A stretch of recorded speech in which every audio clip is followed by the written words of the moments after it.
ሰላም እንዴት ናችሁ? ደህና ናችሁ ወይ? እግዚአብሔር ይመስገን እኔ ደህና ነኝ። እናንተ እንዴት ናችሁ? እንኳን አደረሳችሁ ለቅዱስ ገብርኤል ዓመታዊ ክብረ በዓሉ እንኳን አደረሳችሁ እና እንዴት ናችሁ? ደህና ናችሁ? ተናፍቃችኋል። ቤተሰብ በጣም ተናፍቃችኋል። ደህና ናችሁ? ስትናፍቁኝ ያው ዛሬ ብቅ ልበል ብዬ ነው። ስትናፍቁኝ ዛሬ ብቅ ልበል ብዬ ነው እና እንዴት ናችሁ? ደህና ናችሁ ወይ? እኔ ደህና ነኝ እግዚአብሔር ይመስገን። ዛሬ የመጣሁበት ምክንያት ስለናፈቃችሁኝና ሀይ ለማለት ነው እና እንዴት ናችሁ? ደህና ናችሁ ወይ? የሆነ ታሪክ አየሁና ዘወር ዘወር ስል ገረመኝ። ሰው በሰው ላይ እንዴት ነው የሚጨክነው? በቃ እኔ እንጃ። ሚዲያ ላይ የምታዩት ነገር በጣም በቃ ይጨንቃል። እናንተ የምሬን ነው። ግን በሰላም ነው? ወዴት እየሄድን ነው? ወዴት ነው የምንሄደው? ምን ላይ ነው ያለነው? ባሌ ብላ አግብታው እየኖረች ግን እሱን ሌላ ሚስት አለው። ይህም አይደለም ልትለይ ትችላላችሁ። ግን አሁን ብዙ ጊዜ የምንሰማው ሁሉም ሰው አንድ አይደለም። በነገራችን ላይ ሁሉም ሰው አንድ አይደለም። ግን ደግሞ ሰው ባለትዳር ማለት ቃል ኪዳን ነው አይደል? አገባች ማለት በቃ አገባች ነው ወይ ተፋታች ነው እንጂ 16 ዓመት ሙሉ ባሏ ግን ቲክታክ ላይ ሚስት እንዳለው ሲነገራት እንዳገባት ስታቅ እች ሰው ምን ትሆን? የምሬን ነው።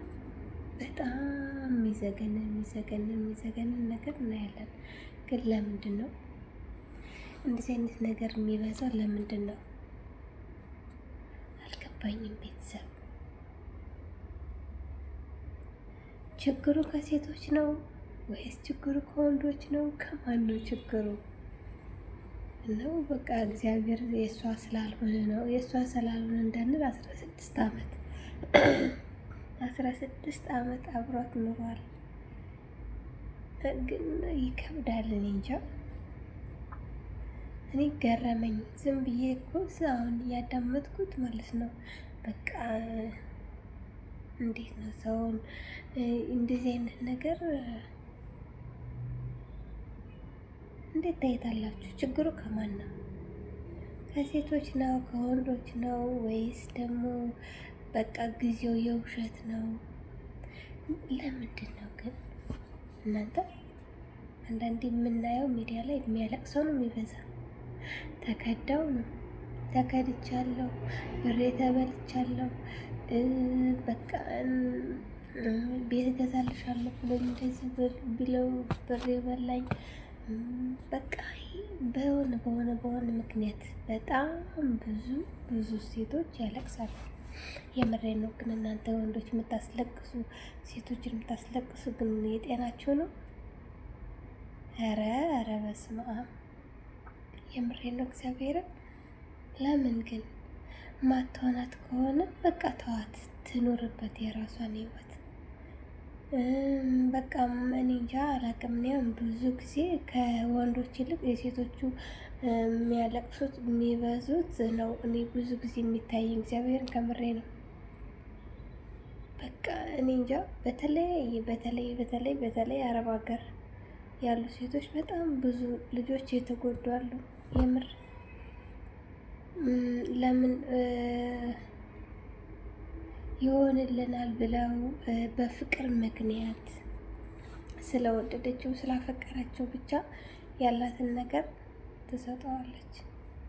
ከዛ እሷ ወደ ሀገር ስትገባ እሱ የለም፣ ብሎክ ናት። ኧረ ልብ ይስጠን እግዚአብሔር፣ እውነት ወደ ራሳችን ይመልሰን። ግን ቆይ ማን ነው የሚታመን? እሺ ሰው ሳናምን ከሰው ጋር ሳንኖር እንኖር? ግን የግራ ገባኝ እግዚአብሔር። ቆይ እንዴት ነው? እንዴት ታዩታላችሁ እናንተ ይሄ ነገር? በቃ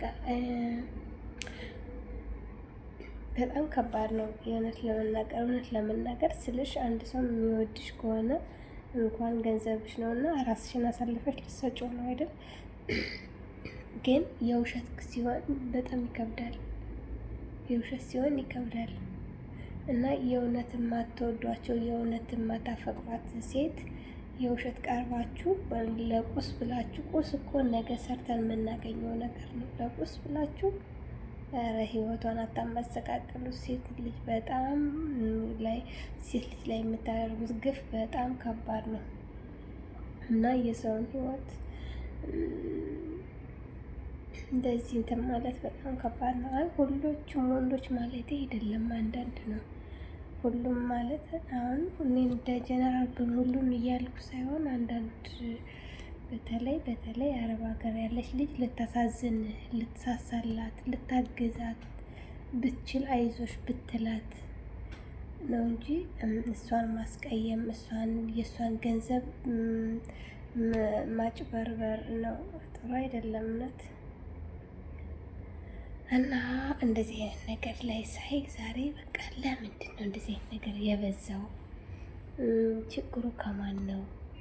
ችግሩ ከኛ ከሴቶች ነው ወይስ ችግሩ ከወንዶች ነው? ከማን ነው ችግሩ? እና ግራ ገባኝና እስኪ ከእናንተ ጋር እንወያይበት ብዬ ነው የመጣሁት ማለት ነው። ትክክለኛ ሰው ነው የምንለው ሰው እንዴት ነው የምናውቀው? አሁን እኮ ትክክለኛዎቹን እነዚህ አስመስለው የሚቀርቡት ለገንዘብ የሚቀርቡት ሰዎች እየሸፈኗቸው ነው። የምሬ ነው እንዴ! ለምን የምታየው ነገር ያስፈራሻል። ሌሎቹም እያለቀሱ ያየሽ እነዛ እንደዚህ ሆንኩኝ፣ እንደዚህ ያደረጉኝ፣ እንደዚህ የ4 ዓመት ፍቅረኛ የ5 ዓመት ፍቅረኛ ነው የሚሉት እና አንዳንዴ አለመስማት ይሻላል። ብቻ አላውቅም እና እንደዚህ አይነት ነገር ላይ በተለይ አረብ ሀገር የምትኖሩ ሰው ከወደዳችሁ እስከነ ማንነታችሁ ይውደዳችሁ እንጂ ለቁስ ነገር ለሆነ ነገር የሚፈልግ ሰው ከሆነ ይለያል እኮ። እና ገንዘባችሁን አትስጡ፣ ገንዘባችሁን ሸራት አድርጉ። እንኳንና ፍቅረኛ ነውና ለእናት አባትም ይከብዳል እኮ። ሁሌ ለእነሱ የምታደርጊ ከሆነ አንቺ ባዶ ነው የምትሆኝ። ባዶ ነው። ምንም ሊኖርሽ አይችልም። ነገ የራስሽ ህይወት አለሽ። ነገ የራስሽ ነገር በቃ የራስሽ ቤት የራስሽ ህይወት ትጀምሪያለሽ። እና ብዙ ጊዜ ሰዎች አድርጊልን እንፈልጋለን ሲሉ አያስችለንም። ግን ደግሞ ግዴታ ለራሳችን ማሰብ አለብን። ለራሳችን ቆም ብለን ማሰብ አለብን። ይሄን በደንብ ግንዛቤ አድርጉ። የምሬ ነው። ነገ እዚህ አረብ ሀገር ስንኖር ነገ ወደ ቤታችን ወደ ኢትዮጵያ ስንመለስ ምንም ነን። በቃ መሄጃ የሌለው እንዴት ብዬ ልንገራችሁ?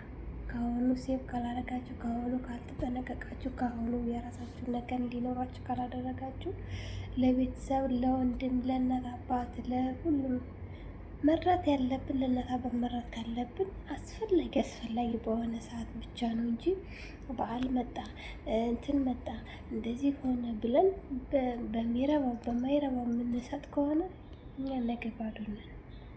እና ራሳችሁን ጠብቁ። ለራሳችሁ ኑሩ። ሁሌ ለቤተሰብ ሁሌ እኔ እንጃ አላውቅም።